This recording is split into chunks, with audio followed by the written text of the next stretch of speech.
बिस्मिल्लाहिर्रहमानिर्रहीम। लाखों दरूद पाक हज़रत मोहम्मद सल्लल्लाहु अलैहि वालैहि वसल्लम और आप सल्लल्लाहु अलैहि वालैहि वसल्लम की आल पर। अस्सलामु अलैकुम। मेरा नाम इफ्तिखार अहमद है और आप मेरा यूट्यूब चैनल नॉलेज देख रहे हैं।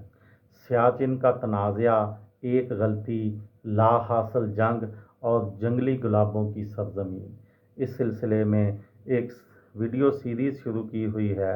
आज उसका अगला हिस्सा।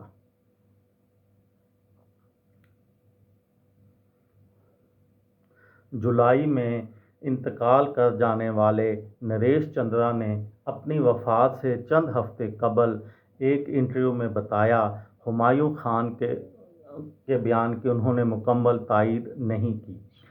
इस इजलास में ये ज़रूर तय पाया था कि फ़ौजों के नए सिरे से तैनाती सिर्फ अस्करी क़यादत की मंजूरी के बाद होगी, लेकिन हमारा मरकज़ी इख्तलाफ अपनी जगह पर मौजूद था, जहां हमने इल्ज़ाम की मुकम्मल तरदीद की थी कि भारत ने शिमला मुआहदे की खिलाफ वर्जी की है। नरेश चंद्रा ने इस मुलाकात की नाकामी पर अपने मलाल का इजहार करते हुए कहा, ये अमन कायम करने का सुनहरी मौका था जो कि खो दिया गया।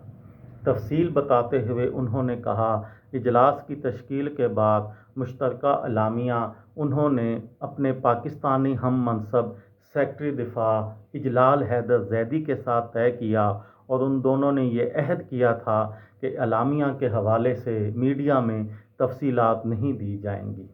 लेकिन हुमायूं खान ने एक इंटरव्यू में बताया कि इस्लामाबाद एयरपोर्ट पर उन्होंने भारतीय सेक्रेटरी खारजा SK सिंह की मौजूदगी में दोनों फ़ौजों के शिमला मुआहदे से पहले की पोजीशन पर वापस जाने पर इत्तफाक करने के बारे में मीडिया को बताया, जिसकी तायीद SK सिंह ने भी की।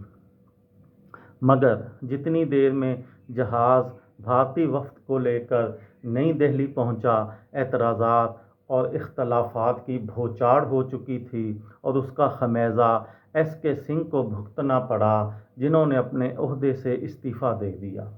जनूबी एशियाई अमूर के माहिर और अमेरिका की जॉर्ज टाउन यूनिवर्सिटी के प्रोफेसर रॉबर्ट वर्सिंग ने एक इंटरव्यू में बताया कि जून 1989 में होने वाले इजलास के बारे में कहा कि पाकिस्तान और भारत के दरमियान सियाचिन के बारे में होने वाले इजलासों में सबसे कारआमद इजलास यही था, लेकिन ये कहना कतई गलत होगा कि मसले का हल तकरीबन मिल गया था और भारतीय हठधर्मी इस इजलास की नाकामी का सबब बनी। जून 1989 में होने वाले मुश्तरका इजलास के अलावा 1992 और 2005 में होने वाली मुलाकातों में भी ऐसा लगता था कि पेशकदमी हो रही है, मगर वो सिर्फ नज़र का शराब निकली।